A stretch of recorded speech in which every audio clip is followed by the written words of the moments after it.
Okay, shalom everyone. With no further ado, I'd like to first go over what we did in the previous time we met, and actually in kind of an orderly fashion without going through the texts again, but with the content of the texts. And then I'd like to give an example for one part of the things we did last time. So let's share and begin. Okay, here we are.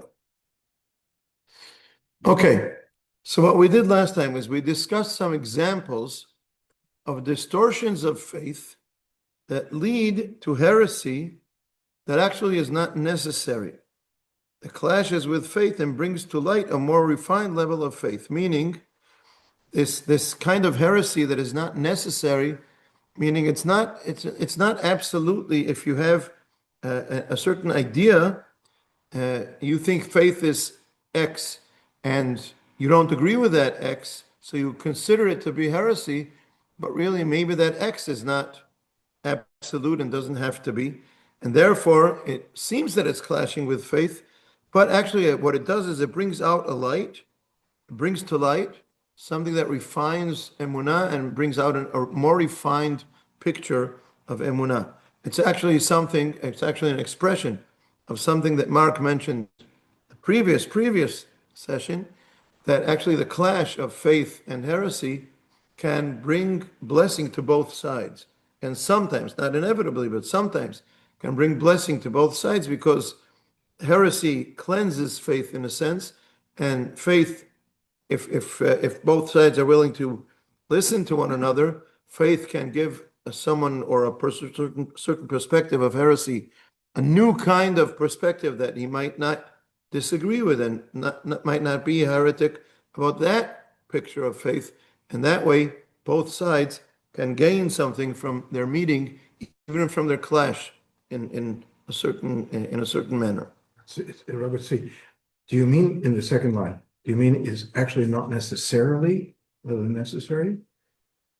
Not necessary. I mean, not necessary, meaning it's not inevitable. It's not that if we agree, very often people are arguing, and when you clarify the terminology that they're using, they discover that each one was thinking, they used the same word, but each one meant something different, and they're not really necessarily arguing.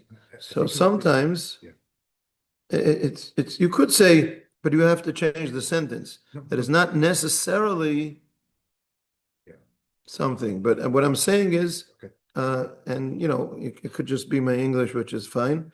What I'm trying to say is, if we agree on what faith is, then sometimes someone says, I don't believe in that, and that's heresy. But if we don't, or he thinks of it as heresy. But if I don't agree with a person who's presenting what faith is, then I might not disagree with a heretic. I might agree with a heretic.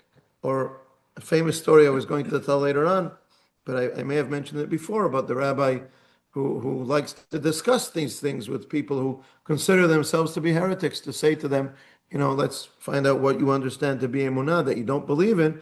And he says, oh, by the way, the God that you don't believe in, I don't believe in either.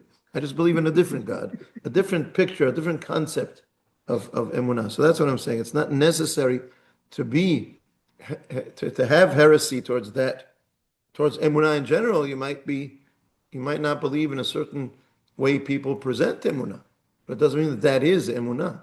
So it's not necessarily, it doesn't have to be heresy. One example of that, is the thought that accepting the yoke of God makes a person smaller, because God is so great and he puts me down, so that makes me smaller. Well, actually, recognizing that my soul is a portion of the divine gives me greater strength and doesn't make me smaller.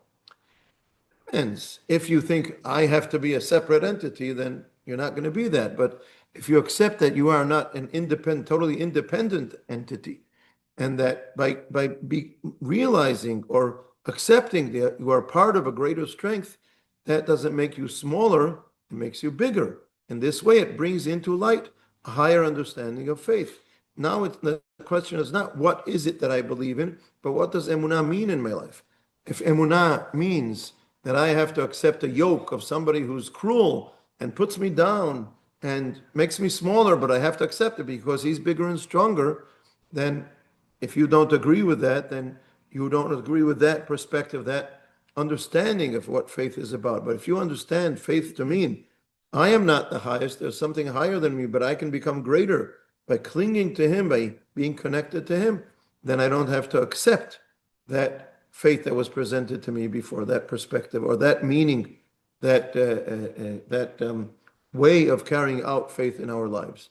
Also, the heroism and strength in resettling Eretz Yisrael and recreating a strong Jewish national life in Eretz Yisrael is itself an act that may reveal some inner deep faith, meaning some religious people who believed in God did not want to return to Eretz Yisrael because it takes them out of a certain kind of bubble that they're in. And they're afraid of going out of the bubble and changing things, and life is going to change, and they're going to become too modern and things like that. So they considered coming to Eretz Yisrael, settling, and being busy with physical things, and being busy with making the land of Israel thrive again, whether it's by agriculture or by building plants or all kinds of things. They consider that to take them out of their religious, of the actions that they're used to as actions of their faith, while the other people who were very strong and resilient, and they had a lot of heroism in resettling Eretz Yisrael and working hard and recreating everything that was created here, and they called themselves heretics.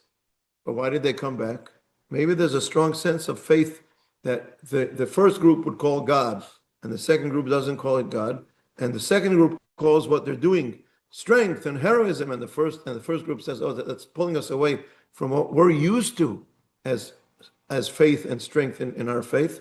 But maybe they're not right. Maybe that's not either or, and they can each gain and find points that connect between the two different groups and the two different outlooks and perspectives on life and on religion and so on. Okay, that was one example. Number two, the second source that we studied 2 weeks ago, the same thing is true about the distortion of faith, as if it negates life, vitality, material powers, personal talents. Again, a certain perspective, a certain picture of faith can be that it's about God overpowering us. And it's not about our material needs, about our humanistic needs, human needs, about our talents. No, it's all about God and not about us. This brings about opposition to faith, or in other words, heresy. But again, this clash shows us that the clash is not necessary. Faith itself can bring the light of God into the world, into this world, into human life, giving a person more life, greater vitality. If my strength, my abilities, my talents is not something that goes against God, but is a blessing from God, let's see how I use it so I can become stronger, with stronger vitality, with appreciation of material aspects of life, as long as it's not the only part of life. There has to be also something spiritual and moral, but material aspects of life can be a blessing as part of religion. Appreciation of personal talents. What do you do with them? That's the question. And the ability to use them in a way that is making God's world better. So once again, the clash between the distorted form of faith and heresy that rejects that distorted form of faith brings about a higher, better, more refined form of faith, and the two can go together. Since the shiur 2 weeks ago, we heard the shiur last Shabbat from HaRav Dani Schreiber, and he is a rabbi who works in high tech, and he spoke about different aspects of that combination. And one of the things he pointed out was, first of all, before we come to the Jewish aspect, using technology to make the world better, be it in high tech or something else, can be considered as part of God's commandment in the first chapter of Bereshit, not only be fruitful and multiply, but also, I'm not sure about the exact translation, but take over the world in a positive way. Fix the world. So if you're doing something that makes the world better, makes the world function better, that in itself can be, it's not about, I'm religious when I go to shul and I'm non-religious when I go to work. No, my work is also part of God's world. And then he spoke about doing that in Eretz Yisrael as part of rebuilding Am Yisrael in Eretz Yisrael. So again, depends how you look at things. It doesn't. Some people might consider that those things to clash, but it's not inevitably so. The third source that we saw said the following: there is an ascent of human nature. In the past, it was more wild, and now it is more refined. In the future, will be even greater good. So we'll give an example of this in a moment. Because in the past, human nature was more wild, it was animal-like, the Torah had to restrict it more. But some of those restrictions are now not necessary as external restrictions. Sometimes we have grown, we have matured as humanity, and we are ready to put restrictions for ourselves out of our own free will, and not as something that's thrust upon us by the yoke, that we accept the yoke of God. So, if this is the case, distorted faith that puts restrictions on everything and doesn't recognize the positive growth of human nature creates the heresy that rejects all faith in God and the Torah. If you thrust the yoke of God upon people on certain issues where they don't need it, they're ready to accept positive values without it being thrust upon them from above. It comes from within. Then when you insist to force if you insist to force a yoke upon them, then it just turns them away. And then in that way, you're taking, you're creating again a clash between what you think is religion and what they think is freedom, and it's not necessary. But that doesn't mean that now we don't need any restrictions at all, even if we accept that. Humanity has ascended to a certain higher level on certain things, but not on everything. So we still need Torah, we still need restrictions, we still need the yoke of God to guide us. There are still other aspects of human nature that still do need restrictions, and the clash between them brings to light, the clash that we mentioned before, brings to light a higher, more acute, more accurate form of faith. We understand where human beings have grown and should be guided by the Torah, but not restricted. It doesn't have to be a yoke. And where human nature still needs to be restricted by a yoke, by the commandment of God. And I would like to ask for examples of this third idea. That was the third source that we studied, that we read together at the end of the previous session. And I'd like to think of examples of this. And please just step in and speak up if you have an example.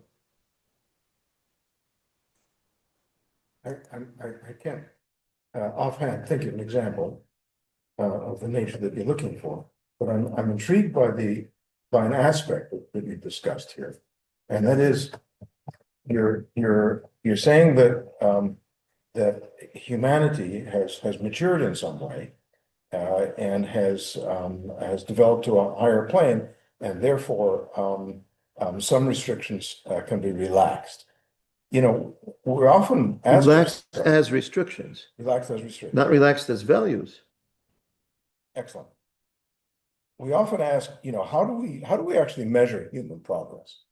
And it seems to me I have two items two measurement sticks that I use when people say, how do you measure human progress? One is longevity, life expectancy, and the other is infant mortality.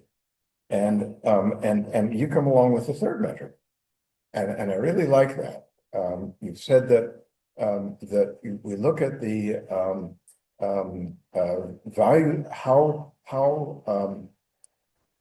restrictive are the values of Torah, and if those restrictions are being relaxed to some extent, then that is also a measure of our progress as humans.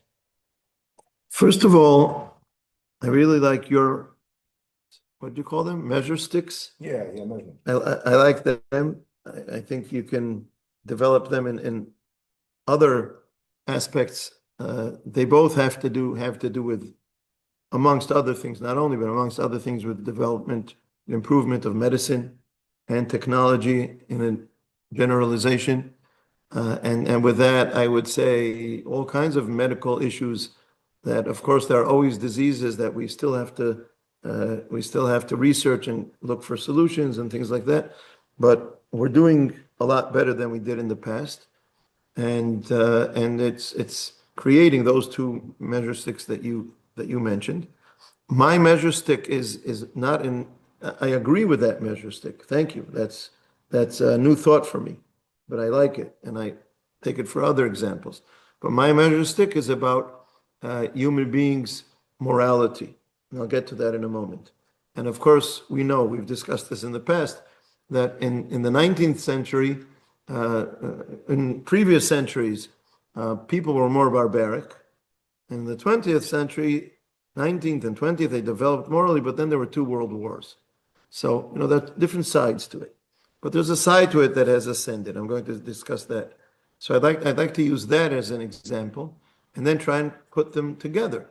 So here I will, if you go to those who are here, if you go to the second page, and I will move on in the sharing the screen for everyone else, I'll say the following. There is a dispute within the Jewish tradition, a machloket, as we say in Hebrew, as to whether the commandments of the Torah should be observed out of inner moral conviction or because Hashem has commanded them.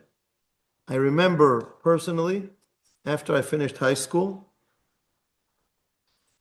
I went on a trip in Europe with a cousin who was a year older than me and had finished a year of study in Israel, and with a friend. The friend I actually was in touch with yesterday, and we disagreed on something. We disagree on things. We disagreed then and we disagree now, but there's still a friendship.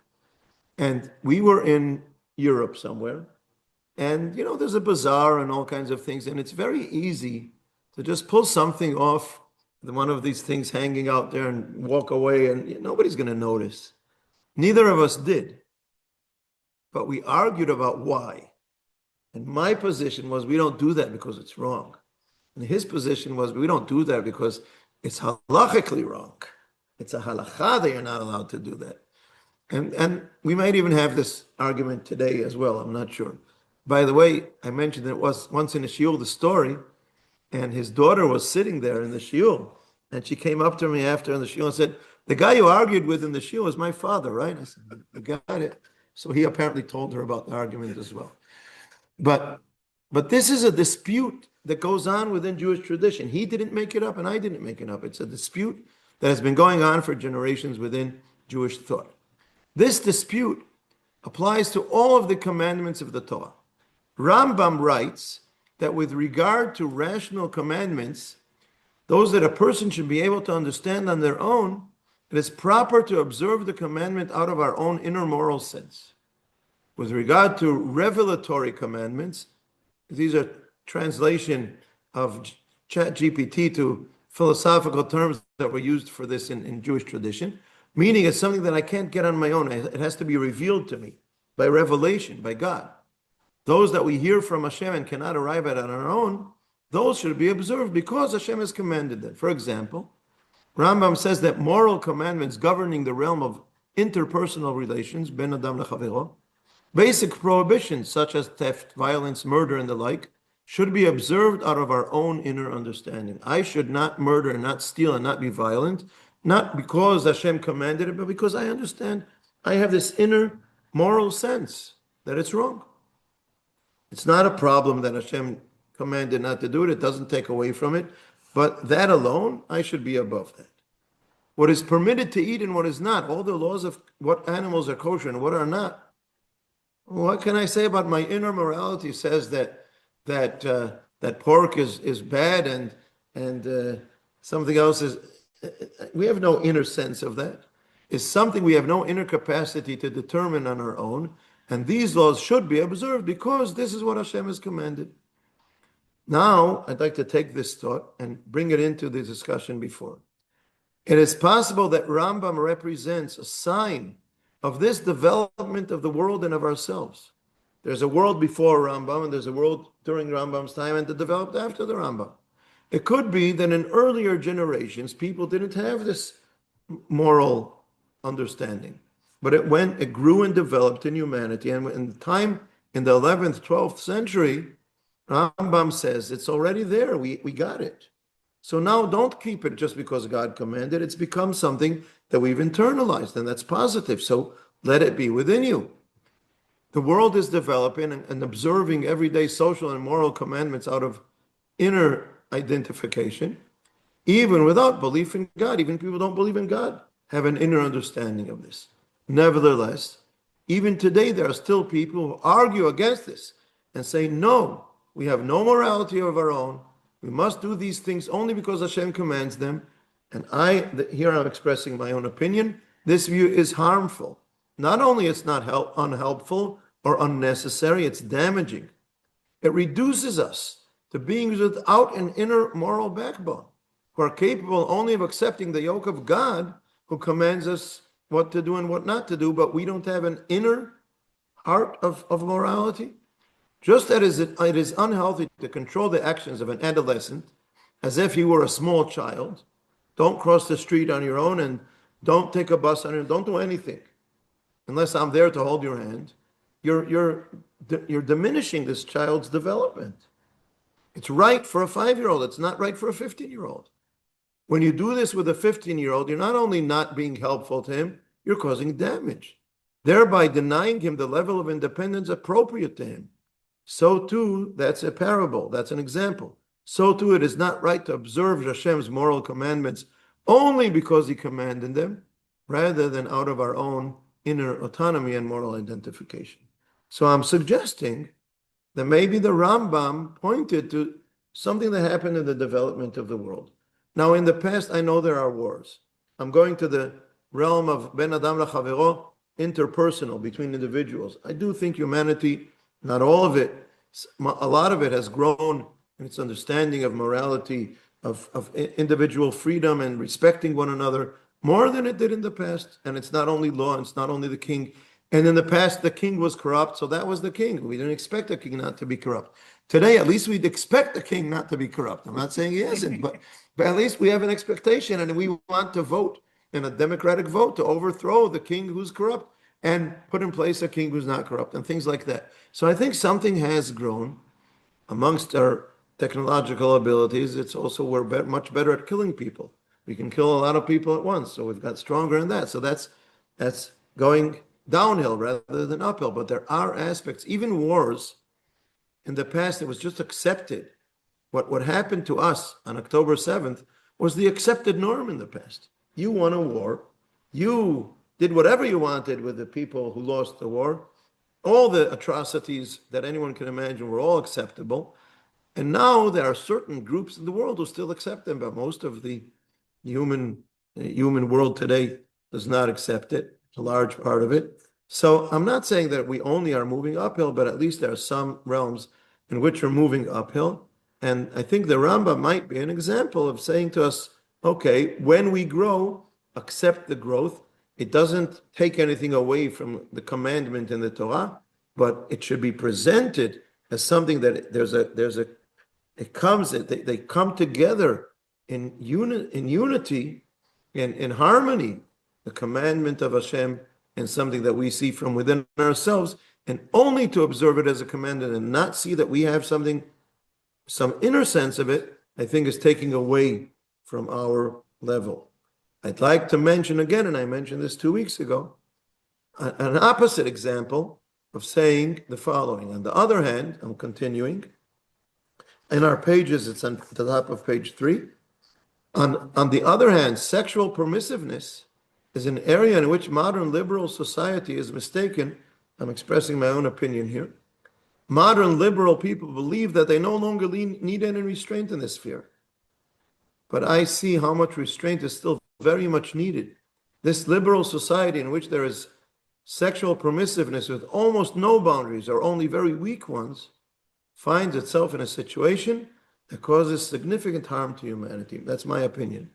My opinion is that it's causing terrible damage to the value of being faithful to one another, to the meaning of being a couple that's committed to one another and finds this closeness only within the commitment between those two people, and it's causing damage to family connections and all kinds of things.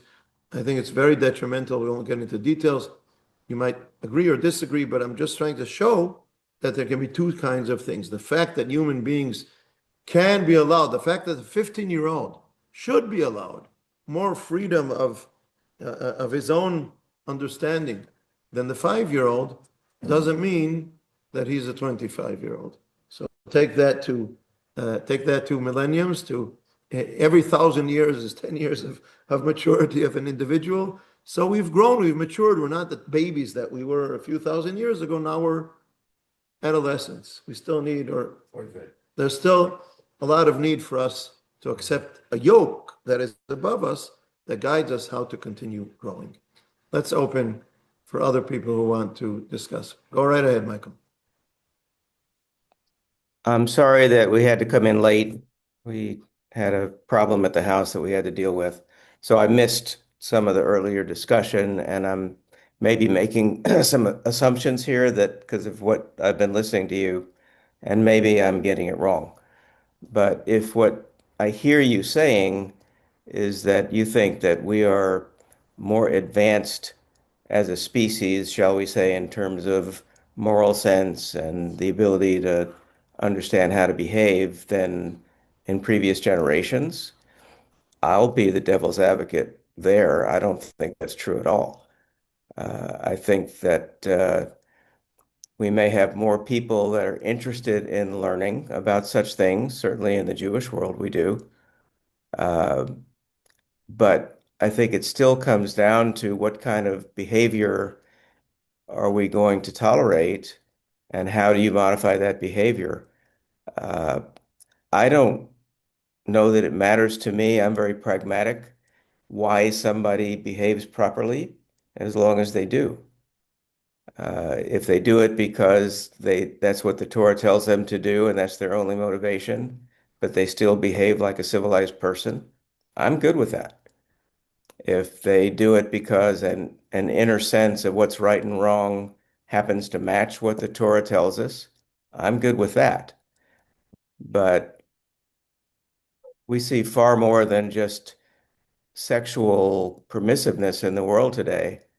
The tolerance for mistreatment of other humans it's astonishing sometimes. And I'm not terribly optimistic that that's going to change. So how we modify that behavior, I'm all ears. And like I said, I may not have your words correct, and please correct me, but that's the way I feel about it. Okay, first of all, I want to first of all accept one part of what you're saying, and that is that if I go back to the parable of the 15-year-old, I'm still your father. And if you prove yourself to be more mature than your 5-year-old sibling, great. But I'm still here, and you can't do whatever the heck you want. And as long as you keep within certain boundaries, you get more freedom than the 5-year-old. I trust you more. But if you disprove that, then not. And I can't take a certain one individual and break him up into small particles. But if you look at society, I would agree with you that there are people in society that still need the restrictions. There are Jews about whom I would agree with my friend that I disagreed with, meaning those guys, they don't care about anything. The only thing that stops them is that the Torah prohibits something. They need that prohibition. Yeah, I think they're immature, but they need that prohibition. So I'm not erasing it. I'm not throwing it out. I'm not hiding it somewhere. I just think that for a larger number of people than in the past, it's more relevant that they do it from within their own souls than because of some instruction. And the fact that it coincides with the instructions of the Torah is a sign that it's truthful. There's something truthful about what's going on inside them. Where is the general picture of society? I agree that society is confusing. There are different aspects to it as individuals as well as nations. I still think that in the free world, free countries, which is much better than places where there's all kind of autocratic, authoritarian rules, governments.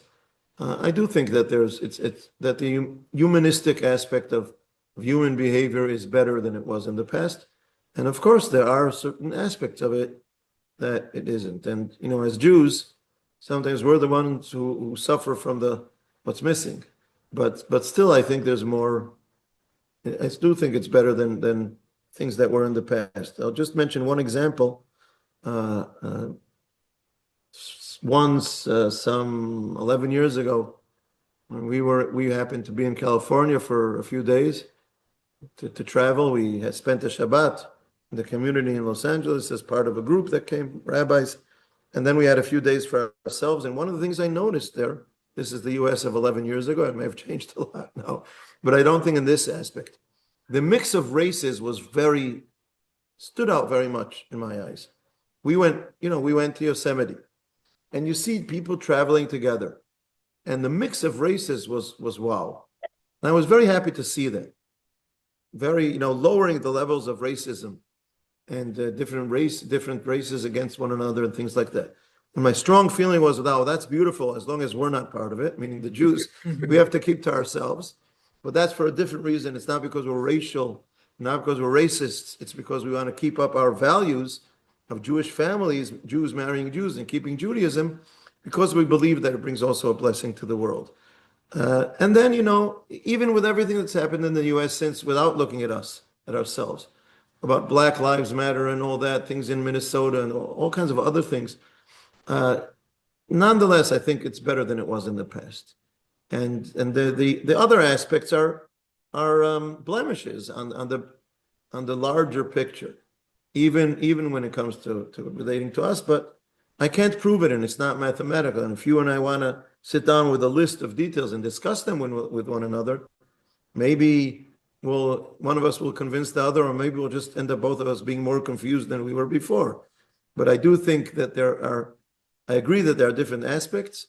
Right now, until you convince me otherwise, I think that the positive aspects in the free world are still greater than those that are deteriorating. Oh, I would not argue against that, and I sincerely hope that you're right. But I think it's very easy for people to follow false gods even today. And Definitely. one of those false gods is the idea that we know so much more today than previous generations that we don't need all that outside the restrictions. We know more and we're better at it. I've heard many people say, I spent my life in the world of medicine, and many people seem to think that doctors know best.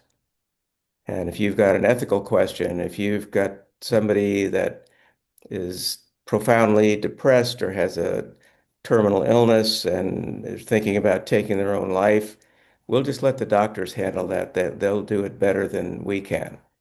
And I'm here to tell you that's nonsense. Yeah. There's nothing. I look. Yeah, go ahead. Yeah, I was going to say there's nothing about going through medical school and working as a physician that makes you any more moral a person than somebody else. You need more than that. I'll take that to a more controversial issue. I would say the same is true about going to law school and becoming a judge. Doesn't mean that you've become a more moral person. You know better than everybody else. But I totally agree with you so much on the point you're making about people becoming haughty. We know better. Now we know better than everybody knew in the past and so on. And that's why I focused in HaRav Kook's paragraph on the fact that he says is we've moved forward and the future will be better than the present. Meaning we've grown, but there's still so much more to ascend. There's still so much more to grow and improve, that thinking that because we're better than previous generations in some things, that means we know everything, that's totally wrong. And I have to be very careful about keeping the commandments of God in place, both for people who need them and have no inner compass, and for humanity as a whole, to make sure we keep that framework in place. And because, some things we've improved and some things, there's still so much more for us to grow. It all has to stay in place. Rav Kook says that very clearly, but it has to be underlined. And so we definitely agree on that. Eliezer, you've been raising your hand virtually, so let's make it physical. Can you hear me? Yes. I'm sorry. Just please speak loudly. I'm sorry, there's some background noise here. I wanted to take Rav Kook's discussion in perhaps a slightly different color. You gave this example of that you won't, let's say, steal a piece of candy because it's wrong, and somebody else steal a piece of candy because it's against the halacha. But what if somebody comes along and says, stealing a piece of candy is halachic. The halacha commands you to steal a piece of candy. And I think Rav Kook might be addressing, sometimes you might hear some religious, not precept, some religious opinion, which you know is wrong, and that you have to use your morality to overcome that. That's how I understood part of what he's saying. Yeah, and sometimes, at the same time, sometimes there's a certain gap between what you feel morally and what you see or what some halachic authority expresses. And sometimes he may be right and you may be wrong. But I have to say, sometimes you may be right and he may be wrong, because he may not be attuned to a certain difference of reality from some time or something that he had studied, and might not be taking that into account. So therefore, you have a thing called aseh HaRav. You choose your rabbi. And sometimes one rabbi will disagree with another rabbi, and you look for the perspective, the outlook on the world. It's not just a one or two or three details. There's a derech. There's a way a person thinks and guides himself, and if he's an authority and guides others, and therefore, you don't have to find yourself in agreement.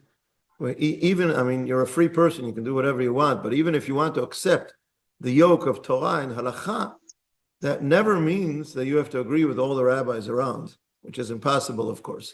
It just means that look for an authority that you find yourself aligned with, and sometimes that disagrees with some other halachic authorities.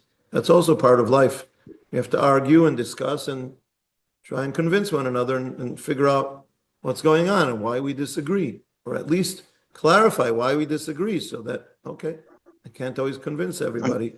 At least let's be clear on why we disagree. Can I add something? Okay. Go ahead. I also to bring another example in a different point altogether.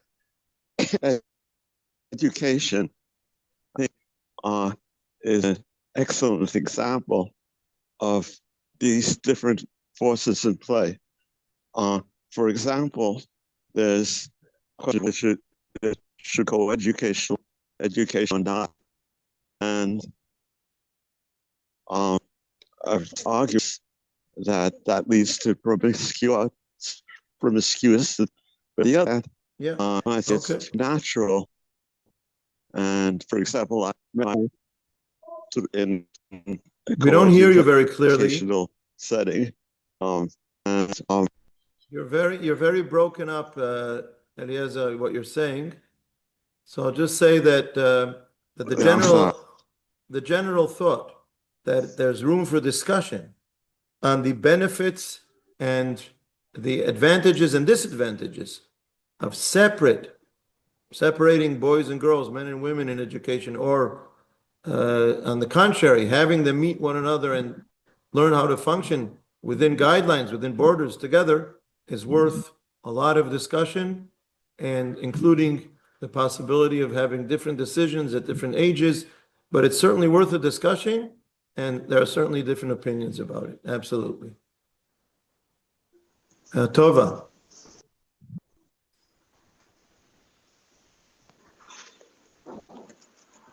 You're muted, Tova.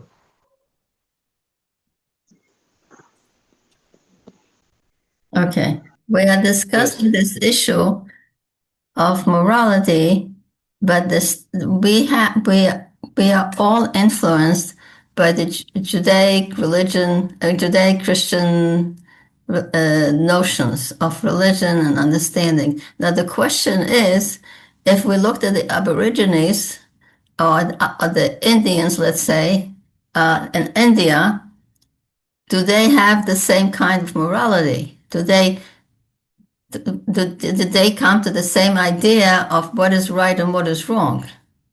No, we are influenced by our religion, and therefore this is what we came up with. But other people that are not influenced by that, the question is, did they reach that kind of an idea? That's a relevant question. It's a relevant thought. Okay. I still think that that there's something, unless there's a religion that makes it an ideal to act in ways that we would consider not only immoral, but total opposite, 180 degrees against morality. Other than that, I think that most religions do help us along in a certain, at least in certain aspects. You know, I'll find some good points in some other religions. Don't worry, I'm not jumping, to the other guy's boat, because I still, for a few reasons. One of them is because I still see greater advantages in Judaism. But it's a good question, and I was a little bit careful, at least in what I said before, because it's a lot of the free world, and the more and again, India is a pretty big place, pretty large number of people, a little bigger and a little larger numbers than Israel, but I'm looking at the world at large, not at one place. I'm looking at and again, I don't think that free countries that have freedom of people's of human rights and democracy and people being able to develop and express their views the way that they want and develop. I don't think they're perfect.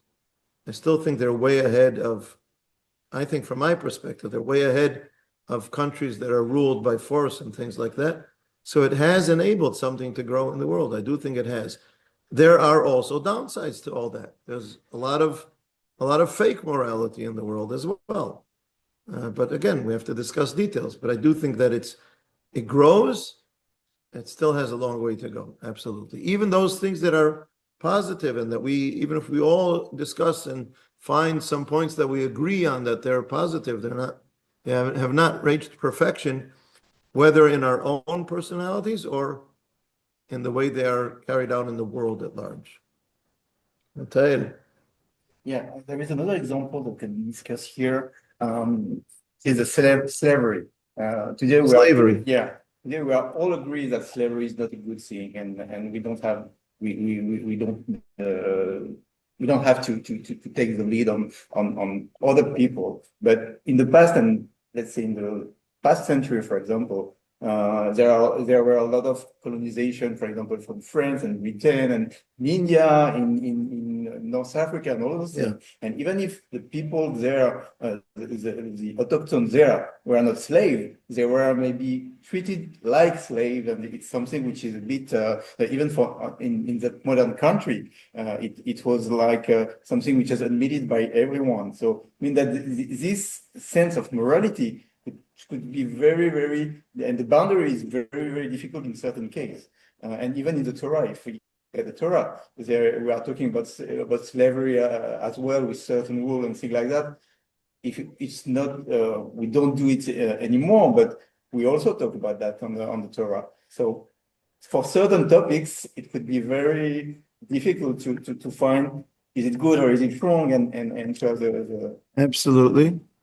Absolutely. I will say first of all, I liked somebody, I remember who it was, and one of his jokes as a stand-up comedian was about someone British telling him something about Israel not being moral and being colonialist, and I laughed out loud. You're British and you're telling me that the sun never sets on the British Empire, right?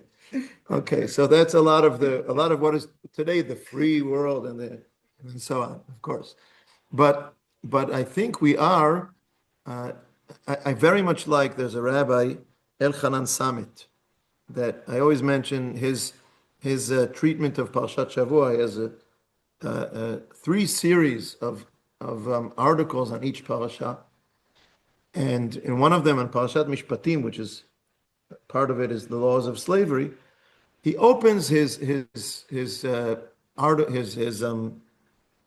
what do you call it? Article? Yeah, I guess, on Parashat Mishpatim with a statement that slavery is a terrible blemish on humanity, and the fact that it lasted so long and it took us, probably today it's not totally abolished in the world, and some aspects that are no longer formal slavery, but use people in a way that is similar to slavery. But the formal slavery that existed in so much of the world until the 19th century, terrible blemish on humanity. And he discusses it in certain ways. What he does is in that article he goes on to show within Parashat Mishpatim that there are two of the laws of the Torah that their goal, what they're striving to do is to treat slaves as human beings, not abolishing slavery, because apparently in the time that the Torah was given, and for another 2,500, 600, 800, whatever years after the Torah was given, still it was not yet, humanity wasn't ready to abolish slavery. But the Torah begins the process. And he says, for example, he says that in Rome, slaves were called kind of, I don't remember the exact term, but it was something like speaking animals or something like that. You can use them and they can actually even talk to you, something like that. But they were not considered independent or human beings with created in the image of God and so on. And one of the two laws in Parashat Mishpatim are, one of them is if you kill a slave, there is a certain level of punishment. It's not the same as a free person, but it's not like you broke someone's window, so you have to pay for the window. No, it's actually considered in the list of killing human beings. That's one thing. The other thing he points out is that there's a law in the Torah that if you damage a slave severely in one of their 24 parts of the body, the examples given in the Torah, an eye or a tooth. If you knock out his eye, he goes free. And he shows historically that several of these body parts were things that masters did to slaves for all kinds of reasons, like cutting off their tongue so they couldn't speak, because he can continue doing his physical work, but he can't testify or tell people that I did something wrong. He saw me doing something, I'll cut off his tongue. He can't do it. Of course, they don't know how to read and write, and or to make them blind, because all I want him to do is work like a mule and carry something heavy from A to B and back from B to A. I don't need him to be able to see for that, or cutting off a leg so he won't run away, things like that. So, and in the Torah, all of those things make the slave become free. And what he's saying is, it's still a blemish on all of humanity that it took us so long, but the Torah started the process so long ago. So I agree that this is something. There are a lot of other things. Colonialism is one of the worst, one of the most terrible things that we've done. And we have not yet overcome it, because there are still very big gaps between the colonialist countries and those that were colonized. And it has not been corrected.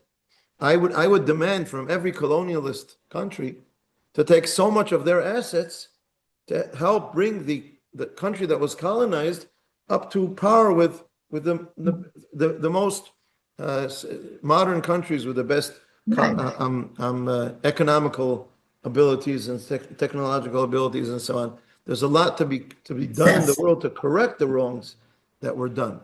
And yet, it's unacceptable today.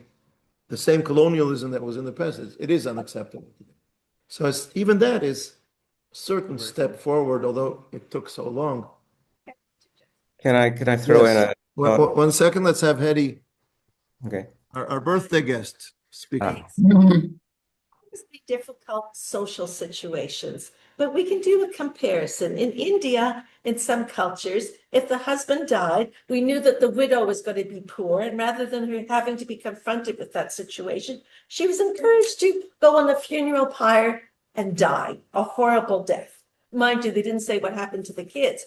Whereas I understand alternatively in the Jewish culture, if the woman lost her husband, his younger or older brother was compelled to marry her. Only if they didn't have any children. If there are no children. If they had children, what happened then? They didn't encourage the woman to commit suicide, but at least She's an independent person. it was a little bit better. Or you look, nothing's perfect. I mean, in the past, what girls were married when they were 12 years old. But perhaps it's because they needed the protection against men. Otherwise, they'd be raped if they didn't have a man to protect them, which is not an ideal situation. But at least today in North America, you cannot compel a 12-year-old to marry. So there are laws to protect, there are laws to protect the weaker people, which is so important. And I think what is really indicative of a society is how the women are treated, You look around and you'll see if they have equal rights, they're allowed to speak, allowed to certain vocations are freely open to them that don't demand massive physical strength, then all for it. But, interestingly enough, even the Mongols, as bad as horrible as they were, the women in their culture had a lot of autonomy, which is very surprising. I can't quite balance it. But they say, how a culture treats the weakest of its people is very indicative of the humanity of it. And we can only hope that we improve. And we're on the way. We're not perfect, but we are. The underline and the bottom line, I agree. I will quote again a stand-up comedian. This time, he's a very well-known American comedian, and he's considered one of the conservative, you all know him. I'm not sure I'm pronouncing his name properly. Bill Maher. Maher. Not everybody knows him. Bill Maher. What? It's Bill Maher, M-A-H-E-R. Yeah. M-A-H-E-R, right. Then. Bill Maher? Yes. Like it sounds like mayor, like with a Y. Yes. Okay. So he had a great piece that he said, all you young guys who are, in this pro-Palestinian protests against Israel and so on, he said, you have good intentions and so on. When you were protesting against apartheid in South Africa, you were right. But now you've got it all wrong and all kinds of things. And he said, I have an idea, a new agenda for everyone to protest against. Let's be against apartheid towards women. And he said, from the river to the sea, women will be free. That's the slogan. Are women free in Gaza under Hamas rule? So, so that was his slogan, from the river to the sea, women will be free. So there's, again, going back to the element of women and the weaker elements in society as a test. Yes. And I agree with the general picture that you're projecting, that there's improvement and there's still a lot to improve.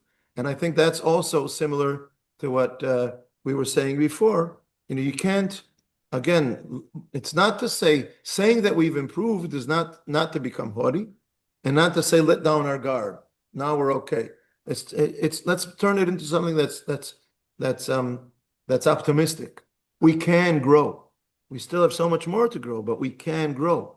And let's look at that and believe and how much farther forward we can reach. Another point I will say is that, you look at slavery, and all of us 500 years ago, none of us would be protesting against slavery. We would all be in a society that slavery was accepted and we wouldn't be raising our voice against it. Maybe if we really studied the Torah carefully, we would understand that it needs to have certain restrictions and treat the slaves as human beings. Haravai, I wish that at least that we would notice, but there's so much more to it than that. But what I ask myself now is that we think we're so modern and we've developed and what is it that 500 years from now, they're going to be saying about us? How could they? Oh, what a blemish on human morality. If I could get a peek into that future and start fighting for it today, I'd probably be excommunicated from society. But if we had, if we could have those ideas, I think that would help us move forward a lot. So that's if people want to speak again, I've spoken already. So let's have. Listen, I was going to study a couple of texts. That's not going to happen tonight. I have them ready for 3 weeks from now because in 2 weeks, Michael, you weren't here. In 2 weeks, I have a wedding. So our next session is in 3 weeks. I have the texts ready for then, which is nice. But thank you for your participation. But let's again, Michael, just please keep it short, and then Mark, and thank you everyone for the discussion. Even though we did not learn any new texts, we reviewed previous texts. Vakasha, Michael. Just to throw this out because it occurred to me while I was listening to several of the recent speakers. It seems to me that a great deal of the bad things that you're talking about that were done by other societies and other times and by some of our societies today, in almost every one of those circumstances, maybe you can think of an exception, I'm not sure I can, those things are done to people that have been designated as the other. They're not part of us. So it's okay to do those things to them. I think that's the way the Jews have been treated. That's certainly the way the Arabs treat their own sometimes if they're a different tribe. Go around the world, and I think you'll see the same thing. It's much easier to make somebody a slave if you think they deserve it because they're the other. If we can find a way to fix that and be more universal in how we see other people, maybe God willing, one day those things will happen less.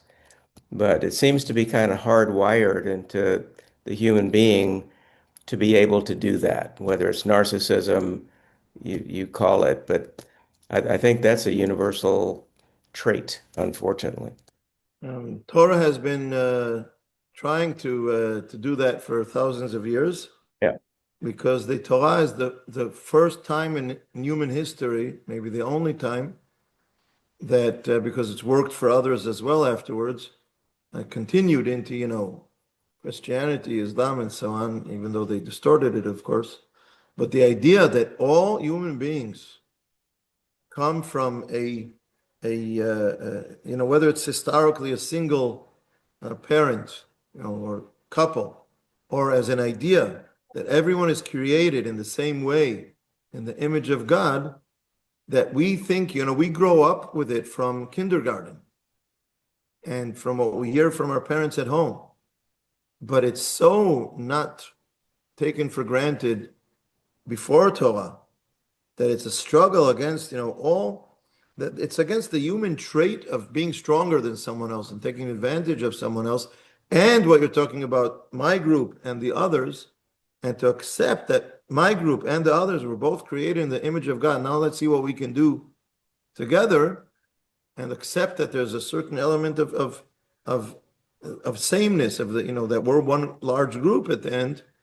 That's a struggle that we've been trying to help move forward for thousands of years. And as I said before, I do think that it has made some progress, even though you're totally right that there's so much more that needs to be done. At least we know that that's the direction, that the very basic, first step of Torah, helping us, guiding us in that direction by the creation of all human beings equal in the image of God, including the leaders, again, against the kings who consider themselves to be gods. Part of what the Torah is saying, there's only one God, and all human beings are not God. Whether you are a God who is the great grandson of the gods for X generations, or you have achieved political power. No one is God except for God. All human beings are basically equal. Very important value, still a lot to do with it in the world. Mark, last but not least. I'm indebted to Nathaniel and to Hetty because he called for examples, and so I thought of 3 examples actually. And you hit slavery, which was my first example. You hit women's rights, which is my second example. Fantastic. I have a third example. And maybe it also addresses Michael's position in terms of the other. We have a system that's developed, I would say, over the last two or three generations called Social Security, where we attempt to take care of the older people in our society. Hello, I just had a birthday, so I'm getting old. And if you think back a couple of generations or 3 generations, perhaps, you think back, how did people 3 generations ago actually expect to have support when they got old? Of course not. It was a bizarre concept. There's no way. 2 generations ago, my generation, people actually had the audacity to think that they could plan for their future 40 or 50 years in advance.